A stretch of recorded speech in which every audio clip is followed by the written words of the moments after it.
sudah sore. Langit juga sudah sedikit mendung. Dan saya sampai di Pasar Triwindo. Sebagian kios sudah pada tutup. Nah, masih ada satu kios yang buka. Syukurlah si bapak penjual barang antik masih mau melayani saya.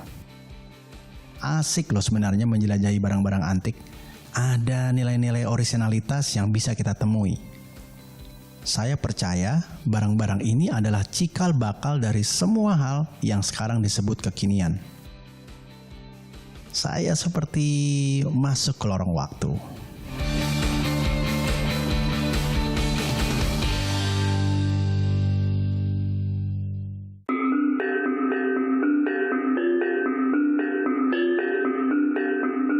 Solo kota yang syarat dengan tradisi dan budaya. Kalau bicara bagaimana pelaku usahanya merumat pakem dan menjaga langgam, ya di sini tempatnya. Saya janjian bertemu dengan Aris Adinata. Ia seorang aktivis brand lokal asli Solo. Saya penasaran dengan beberapa cerita dari Mas Aris soal bagaimana para pelaku usaha di sini begitu bertanggung jawab soal orisinalitas. Mas Arto, jadi di batik itu kan punya pattern masing-masing nih. Nah, bagaimana mereka bisa menjaga pattern atau pola masing-masing? Contohnya nih, di Laweyan ini banyak gedung-gedung, bukan rumah-rumah ya, yang mereka temboknya tinggi-tinggi untuk menjaga satu dengan yang lainnya agar tidak terlihat, untuk bagaimana mereka membuat pola, kemudian masing-masing punya pattern khusus masing-masing. Jadi kayak private gitu, terus mereka saling menjaga, saling menghargai. Iya, saling menjaga, saling menghargai satu dengan yang lainnya agar mereka punya pattern masing-masing. Ini gini-gini ketutup semua ya? Iya, Laweyan hampir semuanya di sini itu bangunnya tertutup satu dengan yang lainnya. Ini udah ada sejak kapan Mas berarti? Filosofinya udah ada sejak awal berarti? Iya, sejak batik itu dirintis di daerah sini. Dulu kan di awal-awal kemerdekaan, daerah sini, saudagar-saudagar sini kan juga bagian dari pergerakan. Mereka kan juga nyumbang untuk kemerdekaan. Jadi saudagar-saudagar batik Laweyan ini termasuk mereka yang ikut berperan. Ini lucu ya, baru nggak? Nah, ini kawasan Kampung Batik Laweyan. Di sini hampir masyarakatnya itu ada yang jadi pengrajin, ada yang jadi pedagang, ya semuanya. Akhirnya satu kampung ekosistemnya terbantu. Butuh upaya yang gak main-main buat menjalankan sebuah inisiatif dalam memperjuangkan nilai-nilai orisinalitas produk kita. Ingat, ide bisa menjadi kontribusi yang paling mahal bagi brand kita. Tapi, bisakah kita menarik garis inisiatif kita jauh lebih panjang dari apa yang sudah kita canangkan? Menurut saya bisa. Asal kita memegang betul narasi dan brand story kita dengan kuat sebagai dasar untuk menciptakan deskripsi dan definisi produk kita sebagai wujud orisinalitasnya.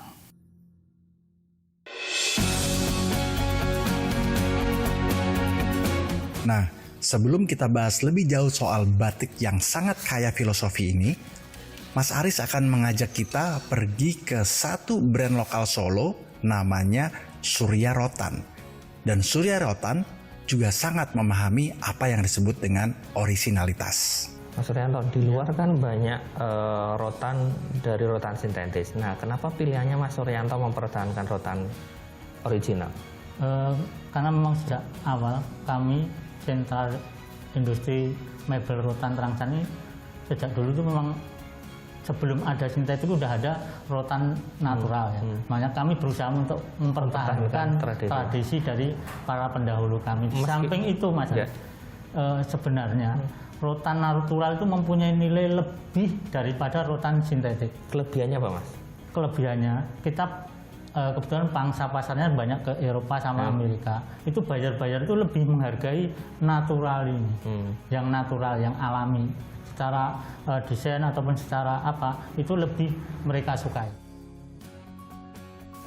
Orisinalitas sama dengan kejujuran, dan itu hakiki. Kalau nilai orisinalitas itu diletakkan dalam sebuah proses bisnis, dari sejak sebuah barang dan jasa itu dibuat sampai dengan barang dan jasa itu terdeliver kepada pelanggan, maka dipastikan kelangsungan usaha itu akan bisa dipertahankan. Sebenarnya kita itu lebih prospektif memproduksi, mempertahankan yang natural tadi ya. karena kompetitor kita itu lebih sedikit daripada kita kalau produksi sintetik. Bahkan kita bilang rotan is Indonesia. Karena apa? Karena 80% rotan yang ada di dunia ini itu berasal dari Indonesia.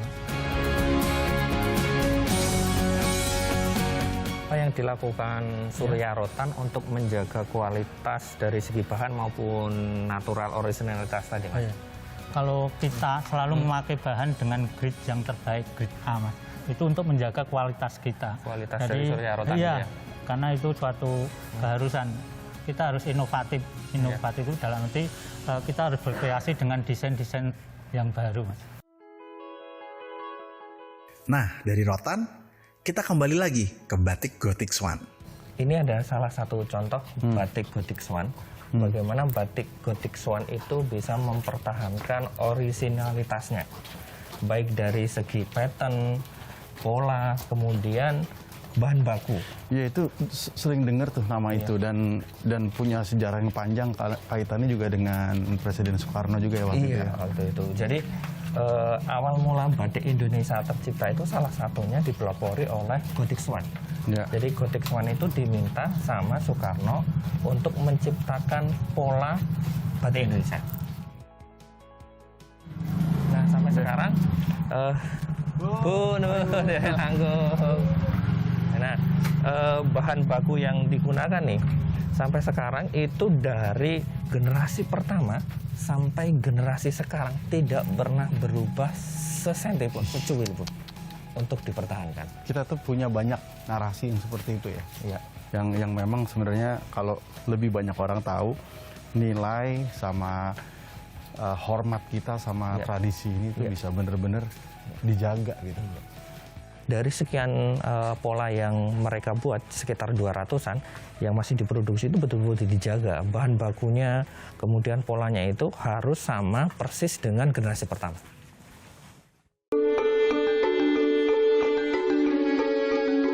Berapa motif untuk Gothic Swan itu? Kalau motifnya itu sampai ratusan, Mas. Ratusan. Cuma saya ini sampai kewalahan mau saya bikin yang mana. Saya baru mencoba yang berapa ya, 20 motif aja udah banyak pesanan. Jadi yang lainnya sampai dari belum saya sekian buat. ratus niku, Iya. dari yang sering diproduksi yang 20 motif. Iya, ini banyak pemesan itu yang seperti itu dan diulang-ulang tapi Untuk dengan yang latar motif yang 20 berbeda. niku. Nggih. Iya. Dari Ini ratusan motif tadi. itu yang apa namanya yang sering Ini yang saya kerjakan baru 20 Iya. motif, Mas. 20 motif. Cuma dengan aneka ragam latar. Iya. Ini bukan hanya latar Sidomukti, Ini latar ini Sidomukti, Mas. Sidomukti. Ini karena ini memang untuk seorang pengantin, Mas. Filosofinya kan ini Iya, biar iya, untuk khusus untuk iya, ini ya. untuk pengantin. momen-momen. Iya. Karena pas memang pernikahan. ini ada saya kasih nuansa Kukilo Poksowani, Mas. Ya, biar tidak monoton. Kalau zaman dulu memang Sidomukti hanya polos, tapi ini karena karya beliau ini yang adiluhung, jadi saya kasih sentuhan ini biar beda dari yang biasanya gitu. Patternnya tetap dari yang Iya, dulu, tapi patternnya ada tetap sentuhan Sidomukti. baru. Iya, sentuhan baru yang namanya tadi nunggak semi, ya seminya yang ini, yang Kukilo Poksowani. Ini kalau digelar indah banget, Mas. Yang tadi capnya itu posisinya di mana, Bu? Ini.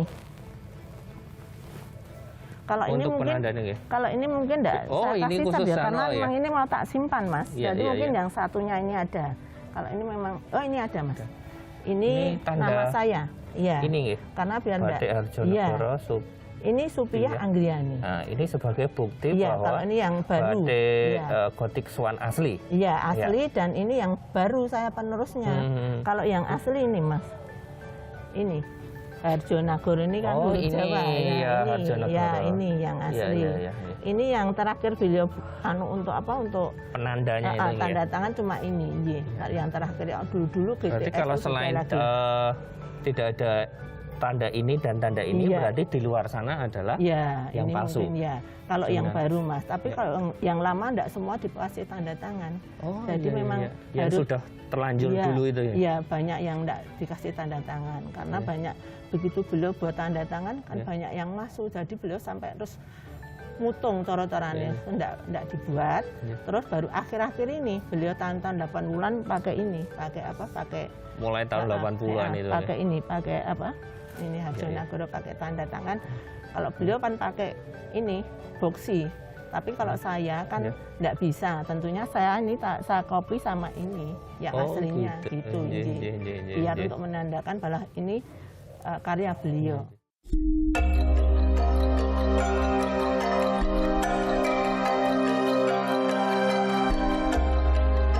Nah, sejarah mencatat sebuah proses. Jadi, semua produk pasti punya nilai sejarah, sebaru apapun produk itu. Dan di dalam sejarah ada cerita tentang proses panjang.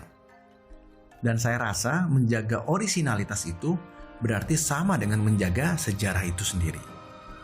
Seperti cerita Aris di Batik Gotik Swan, bagaimana para penerusnya yang sekarang masuk generasi keempat menjaga sejarah agar pakem bisa lestari. Dari generasi ke generasi. Iya. Ibu generasi keempat dengan tetap menjaga tadi. Iya, enggak ada tak kurangi, enggak ada tak tambahi. Persis sama, Mas. 100% masih sama dengan generasi cuma pertama. yang ini nih, cuma yang sulitnya nih karena obatnya memang langka. Jadi memang obat yang kualitas yang mahal. Enggak semua pembatik pakai, Mas. Karena memang saya harus menjaga, jadi saya sampai titip-titip ke luar negeri. Memang itu adanya cuma di Jerman.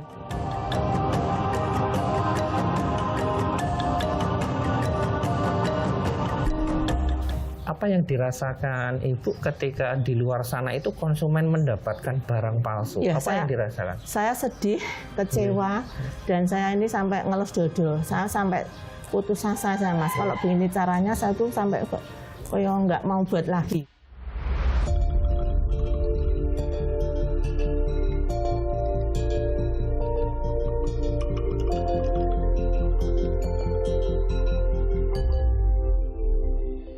Berarti motif batik Indonesia itu diawali dari permintaan Presiden Soekarno? Iya, pada waktu Pak Harjonegoro diperintah untuk membuat batik Indonesia dan sudah kira-kira 40 potong jadi, dibawa ke Istana Negara, diperlihatkan Bung Karno.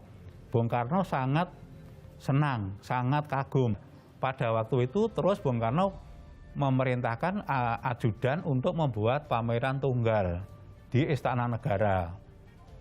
Ada tamu-tamu negara, diantaranya ada Norodom Sihanouk, Prismonik, ada Michiko Akihito dari Kaisar Jepang, dan lain-lain. Banyak sekali duta-duta besar luar negeri yang dipanggil, dan nantinya 40 potong itu dikasihkan kepada tamu-tamu negara oleh Bung Karno. Dan mulai saat itulah lahir batik Indonesia, dan sampai sekitar sekarang. Tahun berapa itu Pak? Ya, waktu pas 54. Pameran itu. Iya, 1954. Terciptanya motif batik Indonesia itu berarti 1954 tadi. 54, sekitar itu. Sekitar itu. Beliau itu satu-satunya pembatik yang bukan hanya pembatik, tapi pencipta pola-pola. Beliau itu mempunyai suatu konsep, yaitu nunggak semi.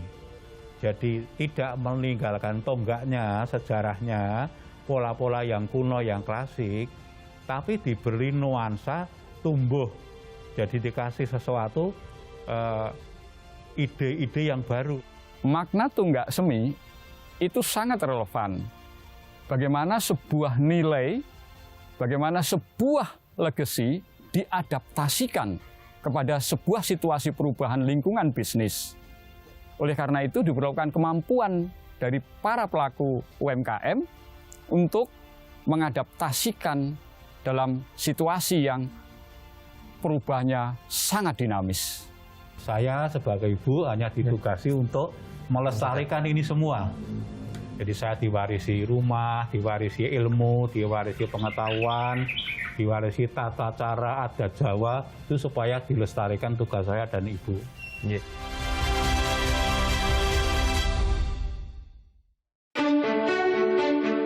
Saya tinggalkan sejenak Aris dengan cerita Batik Gotik Swan-nya. Saya penasaran dengan apa yang dibilang banyak orang. Katanya sekarang ini tidak ada sesuatu yang benar-benar orisinal. Karena semua yang ada di atas bumi ini, semuanya adalah pengulangan. Bener nggak sih? Nah, saya tahu pada siapa saya akan bertukar pikiran tentang isu orisinalitas ini. Saya akan ngobrol dengan Melly Indiarto. Ia adalah seorang fashion designer dan founder dari satu brand lokal keren bernama Kain. Katanya ya, sekarang ini tuh bener-bener nggak ada yang namanya orisinal. Semuanya serba pengulangan. Bener nggak sih? Aku sebagai pelaku di dunia fashion, memang untuk karya orisinalitas sebuah koleksi itu akan sangat erat kaitannya dengan tren-tren yang sudah ada di tahun-tahun sebelumnya. Tinggal bagaimana kita sebagai pemilik brand itu mampu mengemas karya kita ini dengan konsep yang kuat, sehingga menghasilkan sebuah produk yang baik dan itu kita terus jalankan secara konsisten.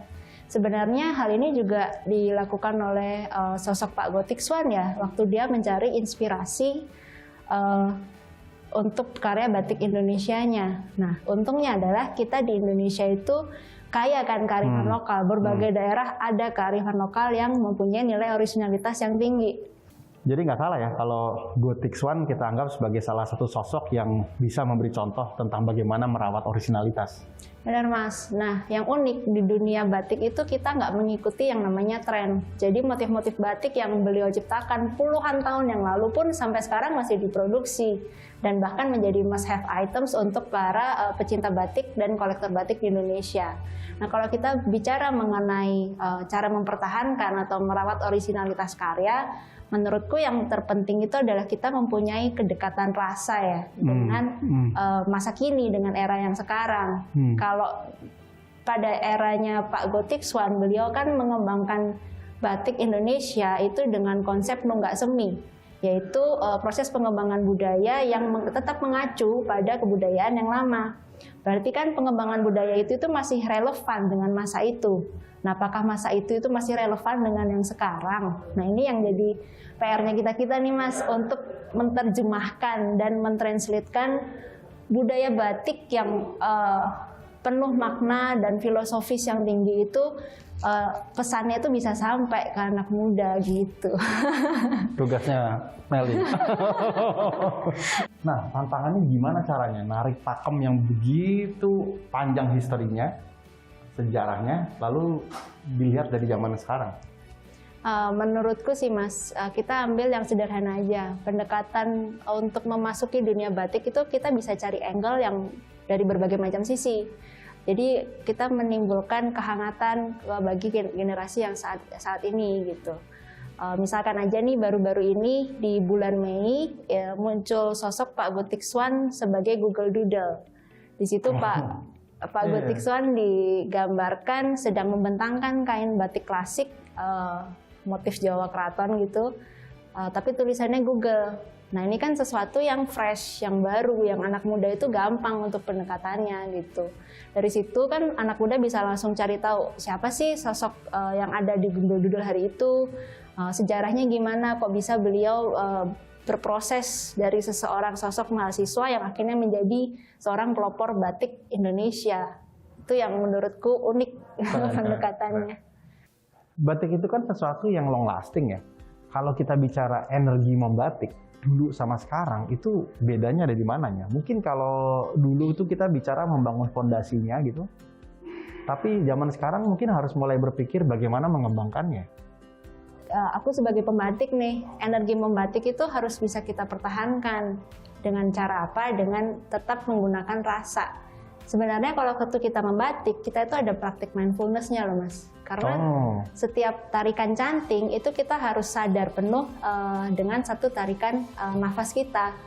Jadi dengan satu tarikan nafas, dengan satu tarikan canting itu kita menghasilkan sebuah karya yang nantinya semoga saja energinya juga ikut dirasakan sama para pecinta batik, pembelinya, ataupun hanya yang melihat saja.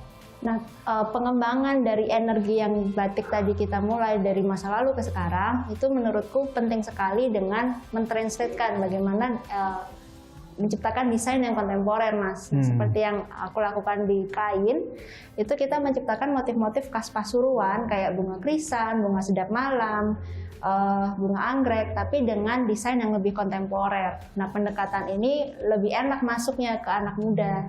Mereka lebih mengerti nilai dari batik itu tetap sama dengan energi yang lalu, yaitu kita tetap menggunakan lilin, kita tetap menggunakan canting, tapi dengan desain yang lebih masuk untuk anak zaman sekarang. Ya. Tapi seberapa penting sebenarnya pakem itu dalam konteks kekinian? Penting banget Mas, karena pakem yang tadi seperti aku bilang, penggunaan canting, penggunaan malam panas dalam menorehkan desain ke kain, itu supaya kita tetap ada benang merahnya dengan batik klasik zaman dulu dengan batik yang sekarang. Lalu untuk kita bicara konteks kekinian, kita harus memikirkan bagaimana supaya batik ini bisa hangat dan dekat ke anak muda yang di masa kini. Dan menurutku anak muda zaman sekarang itu kan sudah sangat concern dan aware ya dengan isu-isu global yang menyangkut dengan keberlangsungan atau keberlanjutan dari lingkungannya. Jadi kalau yang aku bayangkan nih, kalau misalkan seluruh brand batik di Indonesia bisa mengambil peran untuk membantu menjadi solusi, menjadi bagian dari solusi, aku rasa budaya batik yang akan berkembang nantinya itu bisa menjadi tolak ukur bagaimana tradisi dan budaya itu bisa relevan dengan perkembangan zaman masa kini dan bahkan di masa depan. Dalam konteks karya atau produk, apakah orisinalitas itu sekarang tetap menjadi unsur pembeda ya untuk membedakan antara satu karya dengan yang lain? Menurutku orisinalitas itu memang mempunyai peran yang kuat untuk pembeda antara brand satu dengan yang lain. Nah, tapi tidak harus pembeda ini hanya dari desain atau dari motifnya saja. Sebagai contoh, misalkan konsep diferensiasi dari kain, kita selain melakukan pendekatan dari motif-motif desain yang kontemporer, kita juga mengenalkan kain tenun ATBM. Itu alat tenun bukan mesin, yang memang nyaman untuk digunakan sehari-hari baik sebagai busana maupun sebagai aksesoris. Atau bisa juga dengan penggunaan pewarnaan alam, atau kita memikirkan sustainable packaging-nya, jadi kemasan tanpa plastik. Jadi faktor pembeda ini itu fleksibel, Mas. Kita bisa misalkan juga mengeksplorasi serat-serat alam yang ada di Indonesia. Bagaimana supaya serat alam ini bisa menaik tingkat ke artisanal level. Seperti yang sedang aku perjuangkan untuk para petani sutra yang di Pasuruan. Bagaimana supaya serat sutra bisa berubah menjadi benang yang kemudian berkualitas tinggi sehingga itu bisa siap untuk ditenun dan dibatik. Aku rasa ini faktor pembeda yang unik sekali kan Mas, nggak tiap daerah punya.